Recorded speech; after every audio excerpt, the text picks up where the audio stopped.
Tai sveiki visi, kaip jau labai ilgai laukėt, atėjo apžvalga štai šito Subox Mini Starter Kit. Tai ką, su jumis Go for Vape. Tai einam prie pat video. Kaip matė, jis dar pilnai įpakuotas, tai tada viską dar padarysiu ant jūsų akių. Taip pat patikrinsime scratch kodą, ar tai originalas, pažiūrėsime kas viduj, kas kaip yra, papasakosiu apie jį, ką žinau, kiek čia ohmų palaiko, kiek čia vatų, kas ten kaip. Tai ką, artėjom tada dabar prie išpakavimo. Ok, iš šitos pusės.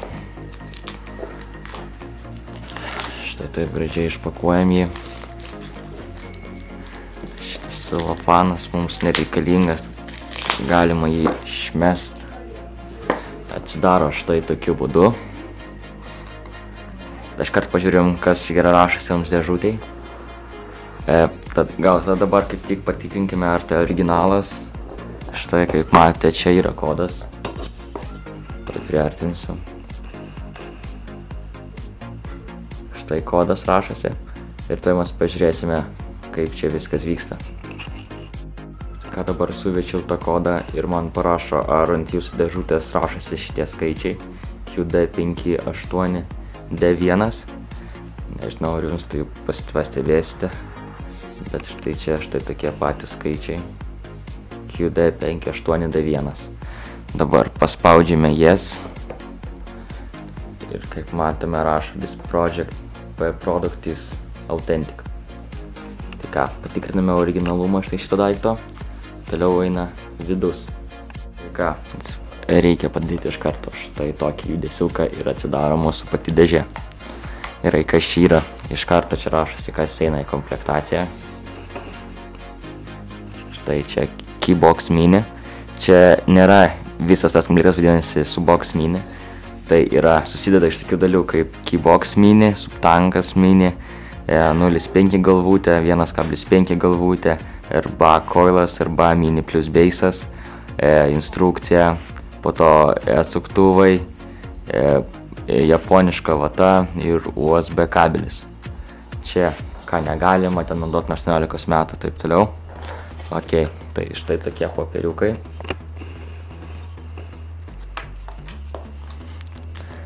Čia instrukcija visa, nelabai niekam neįdomu. Daug galvojau, kam šitas reikalingas. Čia toks kaip lipdukas, bet sužinojau, kam jis reikalingas ir po to jį panaudosiu biškį vėliau. Pasakysiu, kas čia yra.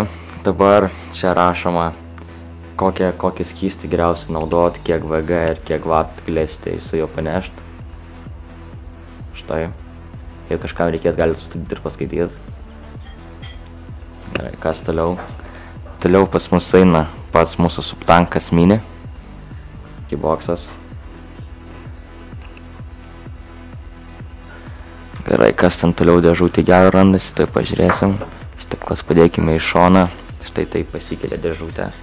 Kaip matome, čia yra, kaip ir minėjo, mūsų japoniška vata. Atsuktuvai. Po to USB kroviklis, 1.5 ohmo galvutė ir RBA bazė. Tada iš karto apžiūrėkime mūsų keyboxą. Iš karto keyboxas atrodo štai taip. Dabar atrodo štai tokiu būdu. Kaip matome, viskas gražu. Štai pliusas, minusas. Šitoj pusėje matome ekraną. Mygtuką, kad garint. Mygtuką, kad padidint vatus, kad sumažint vatus. Mikro USB, kas labai patogu, dabar daug kas jį naudoja. Aistikai visokie, DNA.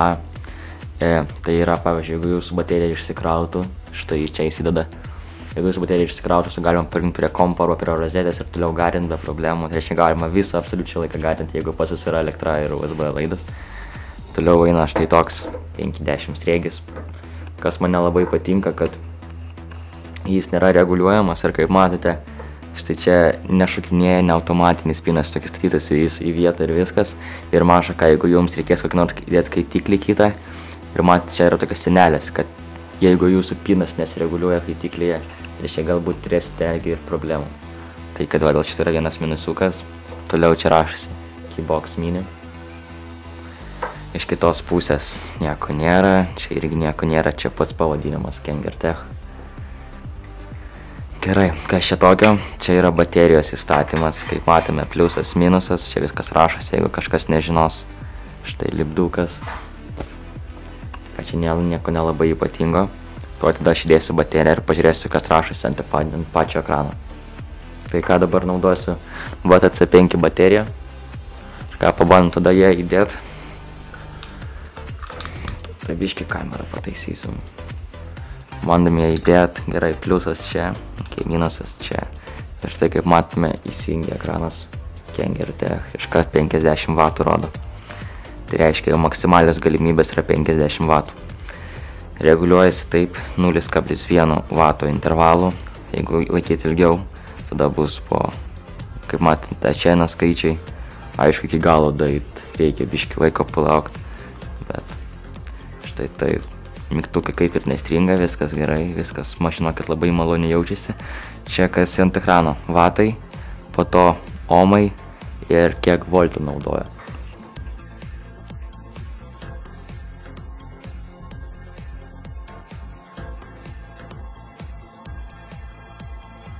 Šitam modui yra tik viena funkcija, tai arba apversti ekraną, arba išjungti, bet kame matau vieną minusą, kad mes, pavyzdžiui, jeigu išjungime modą, rašosi off, viskas gerai.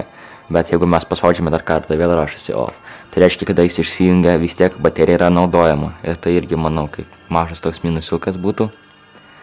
Vėl įjungiame, rašosi vėl Kengertech. Ir mūsų patyta lentelė visų duomenų. Tai ką štai taip atrodo. Dar pamenat, kaip aš sakiau apie štai šitos lipdukus. Ką mes reikalingus. Galima tiesiog atkirpti štai kokią dalelę ir prikliuoti prie baterijos. Galima tokį mažiuką. Kadangi, kad matote, kad čia nelabai gražiai atrodo, tokia žalia, čia raudona, čia juoda. Galima iškliuoti čia raudoną lipduką ant pačios baterijos ir tada viskas bus vienos spalvos, juodos ir raudonos. Daugiau jokių spalvų čia nematysite. Na, aišku, baltą čia daryti. Tai ką, štai taip atrodo pats kiboksas. Jį mes, man atrodo, jau kaip ir apžiūrėjome, tada dabar ateina laikas pačio naujojo subtanko. Ką dabar atėjo laikas pažiūrėti mūsų patį naująjį subtanką mini.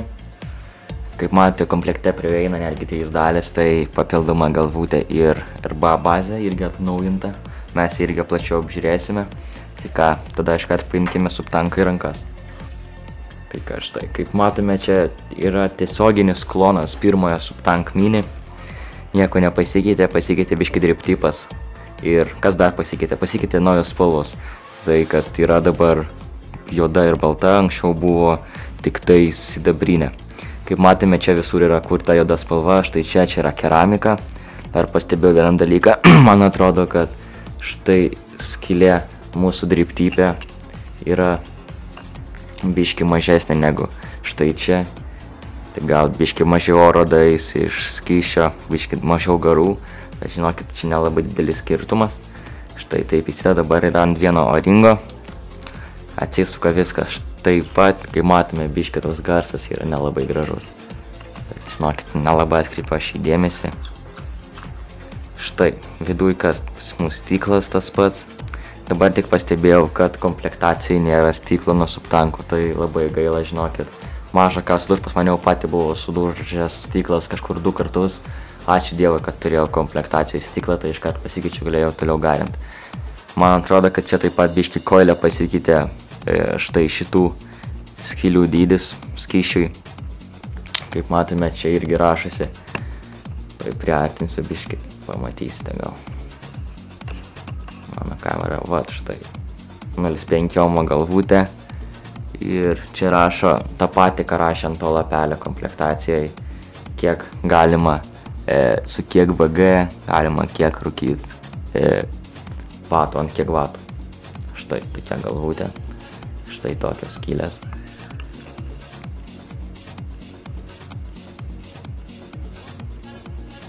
Ką atsisuka irgi, taip pat nematau čia nieko naujo.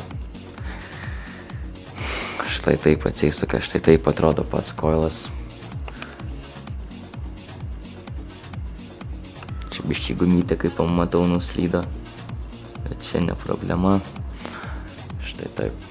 ką tada įsuksime ir einam pažiūrėti toliau, kas gero, kas naujo.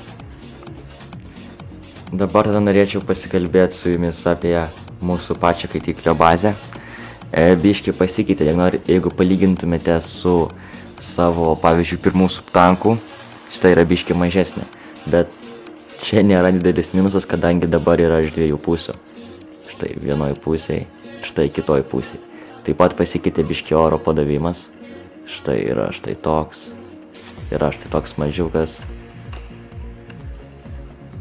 Yra didesnis ir didžiausias. Norėčiau jums pasakyti, kad pasikeitė biškį kaitinimo elementas. Dabar pas mus čia stovi vertikalus koilas. Štai tokiu būdu. Anksčiau stovėjo horizontalus. Ir tai gal biškį pakeis mūsų garų kiekį. Štai. Taip atrodo ant kaitinimo elemento. Čia nieko nematau naujo. Čia kiek komų rašo. Skysčio padavimas iš dviejų pusių. Ką tada dabar atėjo ilgai lauktas jūsų visų momentas, kasgi pasikeitė štai šitoje RBA bazėje. Jeigu prisimenat arba dabar pažiūrėsite ant savo senų kaitiklių, kad anksčiau buvo skysčio padavimas štai čia iš apačios, o dabar, kaip mes matome, iš dviejų šonų. Taip pat pasikeitė, anksčiau mes turėjome atsukti, kad pamatyti savo koilus. Galima iš viršos pamatyti jos, bet jeigu norite, pavyzdžiui, kažką perdaryti, reiškia atsukti štai šitoj vietoj, taip atsukam, o dabar šitą nepadarysi, kadangi stovi štai toks varžtas. Kaip matome, reikia atsukti ir pakelti viršų. Ir tuo aš tai parodysiu, kaip viskas veikia. Tai ką, štai paimam štai tokį atsuktuvėlį mūsų, kuris eina komplektacijai. Ir štai tokiu būdu atsukam. Galima nepilnai, šiaip pilnai netgi nereikia. Štai tiek atsukame, kad būtų viskas lengva. Štai taip į viršų patraukiant atsidaro mūsų pati bazė. Štai čia nepastebėjau, aš nieko naujo, žinokite, tai kad skysčio padavimas kitas. Šitie patys varžtai, tokioj pačioj pozicijai. Toks pats koilas, kaip ir anksčiau buvo. Kad pasikeitė tik montavimas ir skysčio padavimas pro skyles, o ne pro apačią. Ką tada dabar atėjo laikas įdėti vatos iš tai šitą mūsų RBA bazę ir pažiūrėti, kaip iš jos kas eina. Žinokit, nieko nekeisiu, jokio koilo, kaip kas yra, taip šitą ir paliksiu viską. Tai ką, iš karto reikia biškį atlaisvinti štai šitą varžtą. Kai mes jį atlaisviname, galima šitą į viršų. Ir štai. Toks pas mus koilas stovi. Taip, kad jūs biškį pamatytumėte geriau. Čia stovi sliperis. Aš manau 28 gaudžų. Tai ką, tada dabar įdėkime vatos į vidų. Ką dabar paėmėme mūsų, tada kokias įdėkime į šoną, štai viskas čia gerai atrodo. Dabar aš tada į šoną ir paimkime mūsų japoniškos vatos. Reikės atkirpti nelabai daug jos, tokį mažą gabaliuką, tai parodysiu kiek. Štai apsukame ir maždaug štai tokio storio atkerpame mūsų japoniškos vatos. Va štai tiek jau manau tikrai užtektų, bet tiesiog vien dėl to, kad tiesiog nereikėtų ant daugiau žaisti su ją, atkerpam iki galo ir po to viską pataisysim kaip reikia. Štai taip. Kaip jau gavome mūsų japoniškos vatos, štai tokį rutuliuką. Ne rutuliuką, o pagaliuką, atsiprašau. Tada paimam šitą storesnę pusę, ją galima paimti ir štai padėti štai čia į šoną. tą patį padarome su mūsų antru galu. Štai, taip. Kuo mažiau paim, gal dabar iš tas pusės. Štai. Ir atmetame į šoną. Ok, toliau beliko tai padaryti štai tokį, biškė taip suvinioti šonus, tai labiau įlystų. Nelabai kažkaip kamera fokusuoja, man nelabai tai patinka. Ir tada dabar vieną mūsų galą štai taip su pirštais sulenkime, kad būtų toks plonas. Ir įdedame į mūsų patį RBA. Tai va, kai mes jau turime štai šitą, galime įdėti mūsų vatos į mūsų patį koilą, biškį pastumdyti štai čia. Ir kaip matote, turi štai tai biškį judėti. Štai, dabar tada paimame štai, atsukame štai šitą viršutinę dalį mūsų arba šitą metaliuko ir įdedame štai vieną pusę iš čia, kitą pusę irgi čia pat. Galima biškį patempt, kad lengviau viskas įlystų.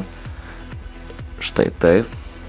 Toliau surandame mūsų varžtą, kad įdėt viską gražiai. Štai, įdėjome. Tai ką aš pratęs dėt nelabai daug vatos, bet būtent čia mums jos reikės įdėt biškį daugiau, negu mes įpratome. Tai ką, štai kaip matote, štai čia, aš dabar šiuo metu žiūrėkite, kiek aš atpjausiu. Štai, padėsiu štai čia ir atpjausiu maždaug štai tiek. Ta patį darome iš kitos pusės, štai tiek atpjauname. Ir kai mes dėsime vatą štai į vidų, galima bus ją sulenkti per pusę. Tai pabandysiu jums parodyti, kaip viskas tai atrodo. Štai, kai mes dėsime, viduriuką paimame ten sukišame į vidų. Ne patį štai šitą, ne štai šitoj vietoj paimam, bet per vidurį vatos. Ir sukišame irgi ten. Štai, ir taip gražiai atrodo. Nelabai ten daug lieskit savo struktūrų, nes po to vata bus sukitėjus ir nelabai gerai praeis skystis. Štai dabar taip atrodo tai iš šono. Štai taip iš vidaus. Bet tą gale video pažiūrėsime, kaip jis garinasi su šito koilu ir su šita mano vata. Na ką, dabar aš jį sudėjau, štai viską viename, štai tai viskas gražiai atrodo. Atėjo laikas tik pažiūrėti, kiek iš jo išeina garų ir pabaigsime tada štai šį video. Tai ką, žiūrim, kiek jis gali ko išgaut su 0,5 ohmo galvutė ir su mūsų štai čia įstatytų jau koilų, kuris jau čia yra nuo gamintojo. Ir pažiūrėsime, kur kaip daugiau. Manau, patys jau nuspręsite, su kuo jums geriau reikės garintis, arba su RBA baze, arba su to, kas jau yra čia padaryta.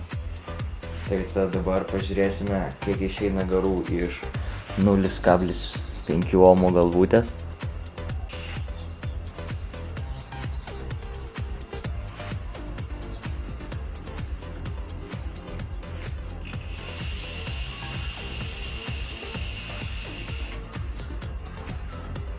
Dabar pažiūrėkime, kiek išeina garų iš įstatytojo koilo gamintojais ant 35 vatų.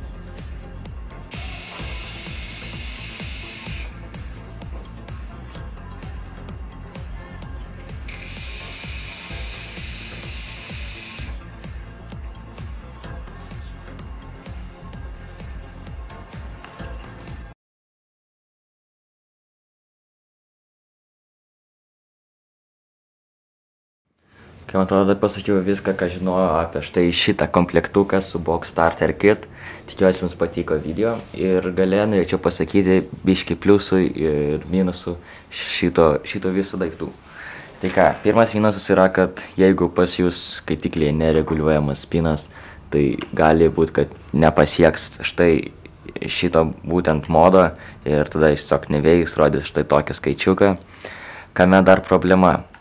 Kaip matome, čia viskas normaliai, bet matote, kad nelabai iki galo daeina, kaip turi daeit. Ir manau, čia irgi yra vienas toks labai mažas minusukas. Aišku, niekam nereikalingas, bet žiūrėkit, matot, taip judinant, nelabai iki galo daeina. Gerai, čia yra antras minusas. Kaitiklis, tai yra ne kaitiklis, o mūsų modas pilnai palaiko. Kažkur, jeigu baterija būtų pilnai pakrauta, palaiko 1,5 bako. Tai yra vieną kartą įpilam, sugarinam ir dar pusę ir tada jau jis, manau, išsikraus pas jūs. Aišku, čia aš sakau, naudojant tiems VTC5 baterijas.